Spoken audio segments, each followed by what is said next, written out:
મિત્રો, આજે જ્યારે લોકશાહીની અંદર જ્યારે સ્થાનિક સ્વરાજ્યની ચૂંટણીના જ્યારે પરિણામો જાહેર થઈ ચૂક્યા છે, ત્યારે મોરબીની અંદર, મોરબી જિલ્લાની અંદર જે કંઈ પણ મતદારોએ અમારી ઉપર જે ભરોસો મૂક્યો છે અને જે કોઈ પણ જે મતદારોએ અમને જે મત આપ્યા છે, તમામ મતદારોનો હું ખૂબ ખૂબ આભાર માનું છું.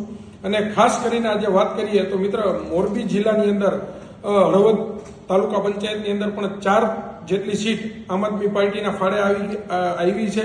આમ આદમી પાર્ટીના ઉમેદવારો વિજેતા થયા છે. ત્યારબાદ ખાસ કરીને મોરબી માળિયાની અંદરની જો વાત કરીએ તો મોરબી તાલુકા પંચાયતની અંદર જે લક્ષ્મીનગરની જે સીટ ગણાય કે જે ભાજપનો ગઢ છે, એની અંદર ગાબડું પાડી અને આમ આદમી પાર્ટીના જે પૂજાબેન આનંદભાઈ વિરપડિયા જે છે એ ખાસ 719 મતે ભવ્ય વિજય બન્યા છે. ત્યારબાદ આવી જ વાત નવા ગામની અંદર જે માળિયા તાલુકા પંચાયતની અંદર જે નવા ગામની જે સીટ છે એમની અંદર જે ઉમરભાઈ જે છે એ પણ આમ આદમી પાર્ટી તરફથી વિજેતા બન્યા છે.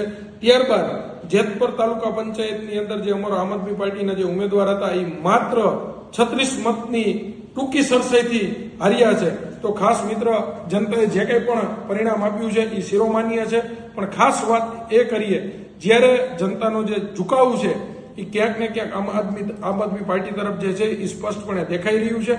કારણ કે જ્યારે 2022ની અંદર આપણે મોરબી માળિયાની વાત કરીએ તો 2022ની અંદર જ્યારે હું પોતે ચૂંટણી લડ્યો હતો વિધાનસભાની અંદર, ત્યારે મને 17,800ની આસપાસ જે મત મળ્યા હતા. એનો મતલબ કે ત્યારે 17,800 મતદારોએ અમારી ઉપર ભરોસો મૂક્યો હતો. અત્યારની જો ખાસ વાત કરીએ તો અત્યારનો જે અમારો વોટ શેર છે એની અંદર મોરબી મહાનગરપાલિકાની અંદર વોર્ડ વાઇઝની અંદરથી જે કંઈ પણ અમને મત મળ્યા છે એમનો માળિયા નગરપાલિકા છે.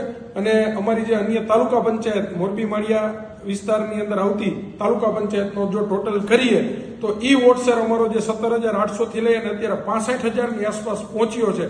એનો મતલબ કે અમે લોકોનો ભરોસો જીતવાની અંદર તો વિજેતા થયા જ છીએ. કારણ કે ત્યારે જે મત મળ્યા હતા એની કમ્પેરિઝનની અંદર અત્યારે અમારા 3 થી 4 વર્ષની મહેનત બાદ લોકોએ અમને સ્વીકાર્યા છે અને 65,000 સુધી અમારો વોટ શેર પહોંચ્યો છે. અને આવનારા સમયની અંદર પણ અમે લોકોના હિત માટેના જે કંઈ પણ પ્રશ્ન હશે એમના માટે અચૂક અવાજ ઉપાડશું અને લોકહિત માટેની લડાઈ લડતા રહીશું. અને ખાસ અમારા જે યોદ્ધાઓ જે વિસ્તારની અંદરથી લડ્યા છે એ યોદ્ધાઓ અચૂકપણે લોકોના પ્રશ્ન માટે થઈને સાથ સહકાર આપવા માટે હરમેશ લોકો સાથે, મતદારો સાથે ઊભા રહેશે. કારણ કે આ તો મિત્ર એક રણભૂમિ છે.